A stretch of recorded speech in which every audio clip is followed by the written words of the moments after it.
The DXY is breaking below its 21 DMA for the first time in nearly 2 months. Is the crypto market ready for new all-time highs and a break above 2 trillion in market cap? Sometimes to get a real blast off, all you need is a couple of pumps. And for me, 2 usually does the trick. I don't know about you, but I'm getting a rash just thinking about these gains. Welcome back, everyone! I'm your host, Milk, and I come from the future. In the year 2040, the Earth explodes, and that's it. Absolutely huge, guys. We have so much to be jumping into in this webisode.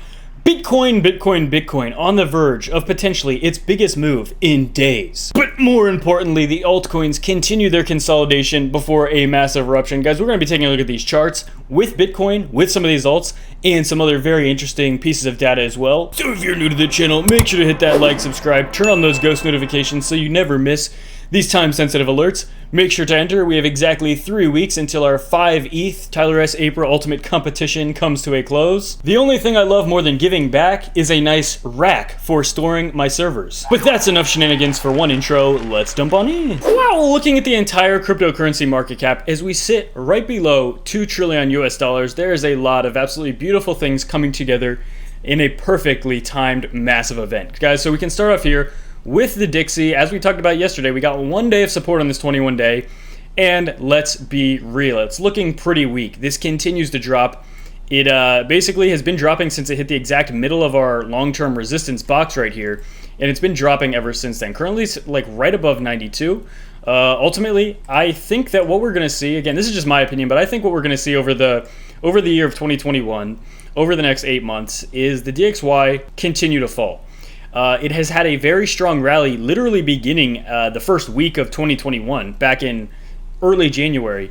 It's only been going up since then, aside from, a few little dips here. But yeah, I think ultimately this is going to continue a downtrend, and it's going to leave some room for Bitcoin to look very, very strong. And before we get into Bitcoin as well, guys, everything we've been following with ETH, it's still in the middle of a breakout. It's getting a retest at the exact level we keep talking about. Again, it's been kind of doing that since the 3rd of April. After it broke out above 2100, it's kind of just been backtesting the previous all-time high of about 1900. Since then, the previous all-time high did have us go a little above 2K, but we only had daily closes around like the $1,900 range, and that's where we're just testing for support right now. So looks very good to me. The entire alt cap looks really good to me. All of the altcoins, especially like all the top 10, are looking very strong. You see green across the board because yesterday was a red day, and we just see them rebounding. Everything looks absolutely perfect. And if we go to Bitcoin's chart, let's actually start here on the hourly chart. So in the short term, it looks as though we may have a retest yet again of that absolutely the most important level on Bitcoin's chart right now, which is 59 to 60,000 US dollars. It's been the biggest resistance of this entire bull cycle so far for Bitcoin, even bigger than 20K. Bitcoin's bull run, I guess technically you could say it started back in really in March, right? We bottomed out in March, and it's been in a bull run since then. It really started getting kicked off in September and October of 2020. Bitcoin specifically, altcoins were actually doing pretty well a little earlier, back in like July and August of 2020. But Bitcoin really started kicking off in, I would even say actually, I guess late October, especially November and December, and then obviously January, February, and March for Bitcoin.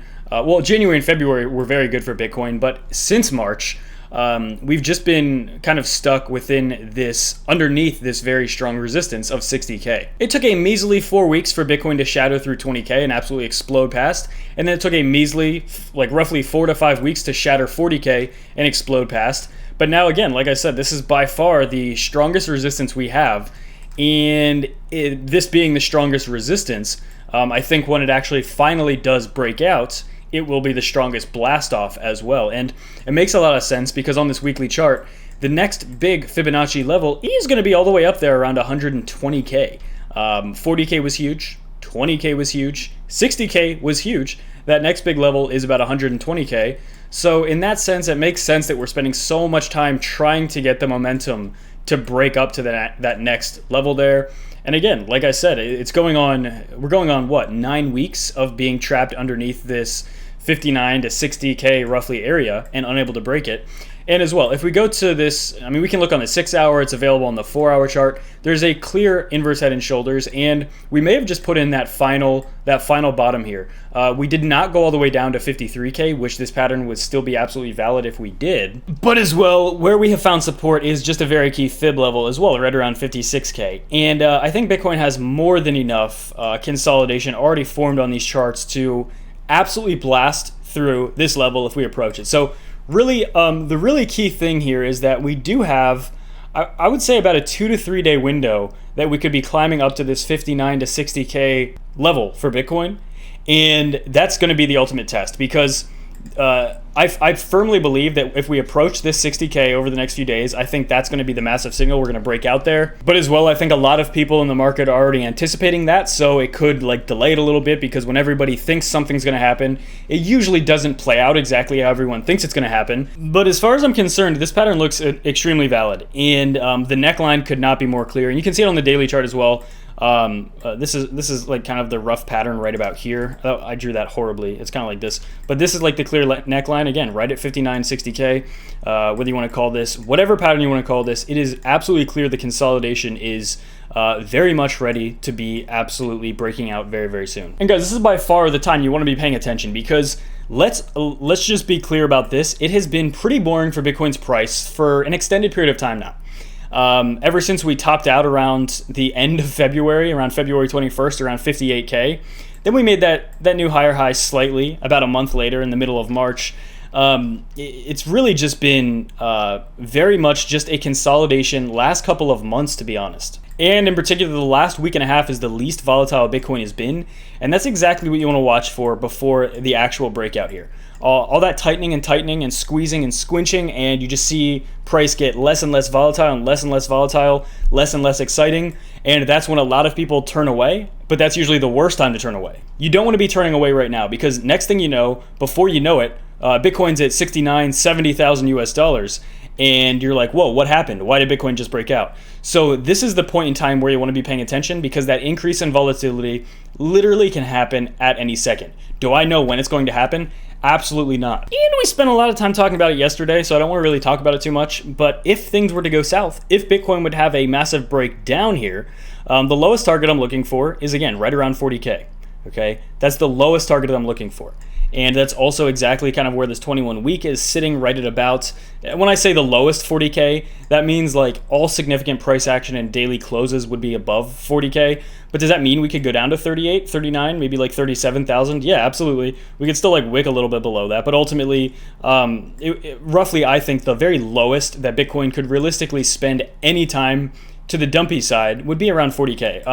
And again, I don't think we'll see 30. I don't think we'll see 20. I think it's very unrealistic that Bitcoin would go that low. And again, I personally think that this is more of a bullish pattern anyway.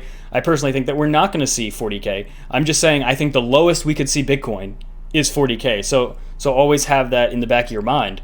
But I'm not saying that Bitcoin's heading to 40K. I personally think that we're actually getting ready for a break up. And as well, if we take a look at the Bitcoin dominance, you can see Bitcoin spent a few days kind of just trying to hold support around this 56% level here for the Bitcoin dominance. Very similar to how the DXY, I have that resistance zone. As of right now, this is kind of like a support zone here for the Bitcoin dominance, but over 2021, I do think we are going to see, at least at some point in 2021, Bitcoin drop below 40%. Right? That's a pretty big drop. And what does that mean if Bitcoin would drop below 40%? Well, all that means is that 60% of the market would be made up of altcoins. And what does that mean for, in terms of investing? It means that people that are invested in altcoins are going to see a massive valuation pretty quickly without necessarily a lot of new money entering. I do think new money is obviously going to be entering, but you're going to see a pretty large swing, very similar to something that we saw back in 2017. I mean, looking at the long-term trend of the Bitcoin dominance, it's kind of obvious that as technology progresses and as more and more projects gain more momentum and some notoriety in the space advances, again, this is just my opinion, but I just think that there's going to be room for new technologies to soak up some value in the space. And it doesn't make any sense to me why that would not happen. Blockchain is a technology, and things that are built on blockchain, this entire cryptocurrency space is technology. And the one thing that technology never does, maybe give me an example if I'm wrong about this in the comments, What technology never does is just start somewhere and never branch out, never grow from that. If there's anything that technology does, it's that technology grows, it thrives, it changes constantly, and it grows and thrives and changes faster and faster and faster as well. Technology is an absolutely crazy phenomenon, and I just don't see how technology would stop developing and growing into something that many people, or that nobody can predict, right? I think technology oftentimes grows into things that nobody can predict because it's the possibilities are always so vast. So I don't see why Bitcoin would ever return to like a 90% dominance again, like it was prior to 2017. I don't see that ever happening again. It didn't do that in the bear market. The highest it got was almost, 3/4 of the entire market being valued with Bitcoin, around like 72, 73%. And just kind of like the trend of every single technology we've ever seen. What does technology do? Technology grows and it changes, and it does it very fast. Wow, so if you guys are new to the channel, make sure to hit that like, subscribe, turn on those ghost notifications. As well, make sure to enter for our 5 ETH competition. 5 winners, 5 Ethereum, 1 Ethereum per 1 winner. Just to clear that up, because people are asking about that. But we have exactly 3 weeks left, and without any further ado, that's it for me. Bye-bye.